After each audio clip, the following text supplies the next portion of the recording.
अस्सलाम वालेकुम। हमारे यहाँ खाने के बाद मिठाई या आइसक्रीम खाने का रिवाज है, तो इसलिए आज हम इन दोनों को मिलाकर बनाएंगे आइसक्रीम बर्फी।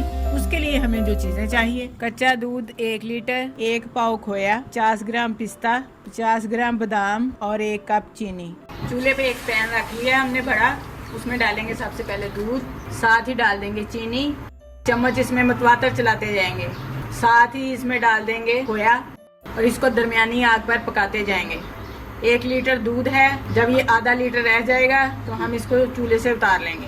दूध को पकते हुए 15 मिनट हो चुके हैं। अब इसमें डालेंगे हम बादाम और पिस्ता और इलायची पाउडर। छोटी इलायची का पाउडर हमने लिया है ½ टीस्पून। बादाम, पिस्ता, इसी तरह इसको पकाते जाएं।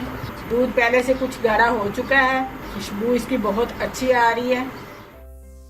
दूध को पकते हुए आधा घंटा पूरा हो चुका है। जितना थिक चाहिए था उतना हमारा दूध थिक हो चुका है। आपने भी इसी तरह का दूध गाढ़ा रखना है।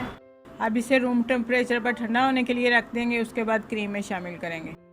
दूध हमारा ठंडा हो चुका है, अब इसे क्रीम में शामिल करते हैं। 500 ml व्हिप्ड क्रीम है, इसको अच्छे से बीट कर लेंगे।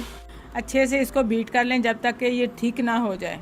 क्रीम तैयार हो चुकी है, आप देख सकते हैं कि कितनी फूल चुकी है क्रीम। अब इसमें शामिल करेंगे हम दूध जो तैयार किया था। इसको अच्छे से स्पैचुला की मदद से घुमाते जाएं ताकि ये सारा मेज़ा मिक्स हो जाए। जितनी अच्छी क्रीम मिक्स हो जाएगी उतनी ही अच्छी आइस बर्फ़ी बनेगी। आइस बर्फ़ी का मेज़ा तैयार हो चुका है, अब हम इसे एयर टाइट कंटेनर में डालते हैं।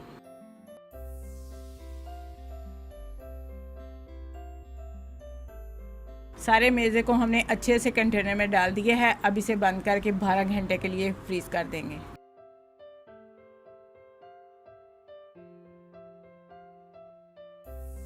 बारह घंटे हो चुके हैं, आइस बर्फी तैयार हो चुकी है। इसे हम डिश आउट करते हैं। ये एक यूनिक सी रेसिपी है, इसमें आपको बर्फी और आइसक्रीम का जायका मुतवाज़न मिलेगा।